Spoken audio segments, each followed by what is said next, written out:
오늘의 말씀 보도록 하겠습니다.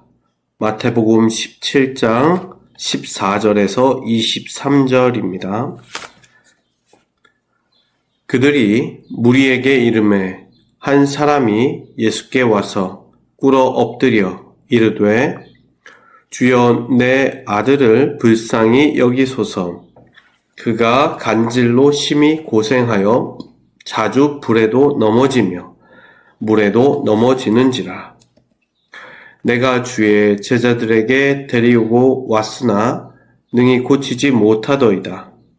예수께서 대답하여 이르시되 믿음이 없고 패역한 세대여, 내가 얼마나 너희와 함께 있으며 얼마나 너희에게 참으리요. 그를 이리로 데려오라 하시니, 이에 예수께서 꾸짖으시니 귀신이 나가고 아이가 그때부터 나으니라. 이때에 제자들이 조용히 예수께 나와 이르되 우리는 어찌하여 쫓아내지 못하였나이까? 이르시되 너희 믿음이 작은 까닭이니라.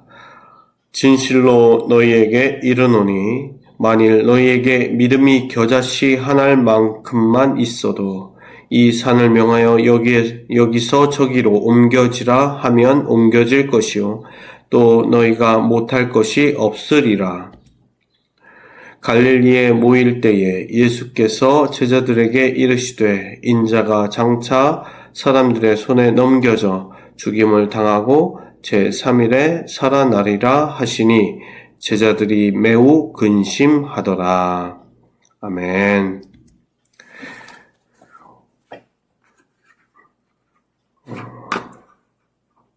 오늘의 말씀 함께 보도록 하겠습니다. 오늘의 말씀은 작은 믿음으로도 산을 옮길 수 있다라는 말씀 가지고 함께 나누도록 하겠습니다. 예수님과 제자들이 산에서 있다가 어떻게 보면 베드로와 요한과 야고보죠. 그 예수님께서 변화하시고 어떻게 보면 천국에서의 모습, 그리고 모세와 엘리야와 함께 이야기하셨던 그 모습을 보고 이제 제자들과 함께 산 밑으로 내려오십니다. 그런데 산 밑에 모여 있던 사람들이 웅성웅성됩니다. 그 가운데 한 사람이 나와서 간구를 하는데, 예수님, 제 아들이 있습니다. 그 아들이 간질에 걸렸습니다. 그런데 예수님도 없고 베드로도 없고 야고보도 없고 요한도 없는데 나머지 제자들에게 부탁하여서 우리 아들을 좀 고쳐주십시오. 그런데 그 제자들이 고쳐달라고 했지만 고치지 못했습니다. 아무것도 못했습니다. 라고 이야기를 했습니다. 어떻게 보면 보고를 했지만 못 고쳤다고 이야기를 하는 것이죠. 제자들도 어떻게 보면 예수님 앞에서 면목이 없었을 것입니다. 근데 예수님이 조금 화를 내시죠. 내가 너희들 언제까지 너희들과 함께 있겠느냐. 좀 부끄럽다. 너희들과 함께 그리고 그 말은 즉 언제까지 내가 가르쳐 줄까? 내가 얼마나 보여줄까? 그리고 너희들에게 능력도 줬는데 왜 스스로 배운 대로 하지 못하니? 답답한 마음에 예수님께서 이야기하십니다. 여기에서 언제까지, 어느 때까지 예수님이 오늘 22절이나 23절 보게 되면 그 앞에서도 베드로와 야고보와 요한에게도 이야기하셨듯이 내가 이제 잡혀서 죽임을 당하고 부활할 것이다 라는 건 예수님은 기한이 있습니다. 언제까지 같이 있을 수 없습니다. 그러니 그러한 답답한 마음도 같이 이야기하셨을 것입니다. 그러면서도 보란듯이 그 아이를 고쳐주십니다. 그것도 어떻게 보면 간질이 아니었죠. 다들 간질이라고 생각하고 그러한 변명으로 생각했지만 귀신이 들려 있었고 그 귀신을 내쫓으니 그 아이가 정상으로 돌아왔습니다. 그러한 것을 보던 제자들이 다시 한번 묻습니다. 왜 저희들은 이렇게 고치지 못합니까? 이러한 일을 할 수 없습니까? 라고 이야기했을 때 예수님께서 이렇게 이야기하십니다. 20절 말씀에 너희 믿음이 작은 까닭이다 라고 이야기를 하십니다. 그러면서 믿음의 그 겨자씨만한 믿음 한 알이라고 이야기하십니다. 여기서 믿음이 작다라는 어떻게 보면 작다라는 어떻게 보면 형용사죠.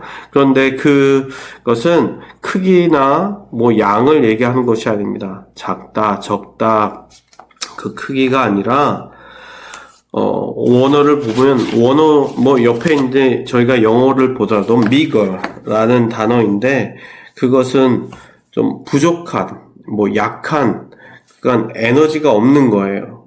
어떤 것에 힘이 없고, 에너지도 없고, 사람으로 따지면 마르고, 아무것도 영양분을 먹지 못해서 말라버린 상태? 그러한 것.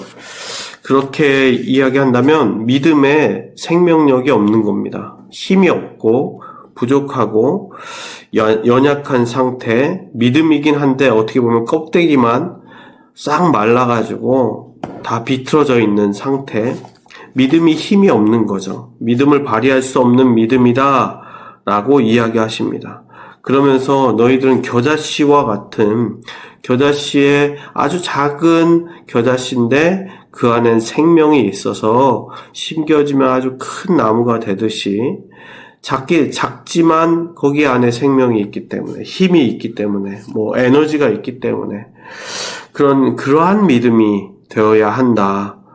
힘없는 믿음이 아니라 확신에 찬 생명력 있는 살아있는 믿음이어야 한다라고 말씀해 주십니다. 그러면서 그 마지막 예수님이 죽고 부활하시는 그것을 또한 얘기하시는데 그때도 제자들은 또 근심합니다. 왜요? 그 믿음에 확신이 없기 때문에, 부족하기 때문에. 우리 성도님들에게도 우리 자신들의 믿음을 돌아봅니다. 나의 믿음은 지금 현재의 믿음이 어떤 믿음일까? 지금 믿음 가운데 생명력이 있는 믿음일지, 아니면 다 영양분도 공급되지 못해서 다 말라 비틀어지고 햇볕에 쪼여서 다 말라버린 잎사귀 같은 그런 믿음인지 돌아보기를 원하고, 분명히 오늘 하루 살아가는 데 있어서 그 믿음 가운데 성령님께서 능력을 주시고 살아있는 생명의 믿음, 그 십자가에서 죽음을 이기시고 부활하신 그 생명의 믿음, 그 믿음으로 오늘도 살아가시길 주님의 이름으로 축원합니다.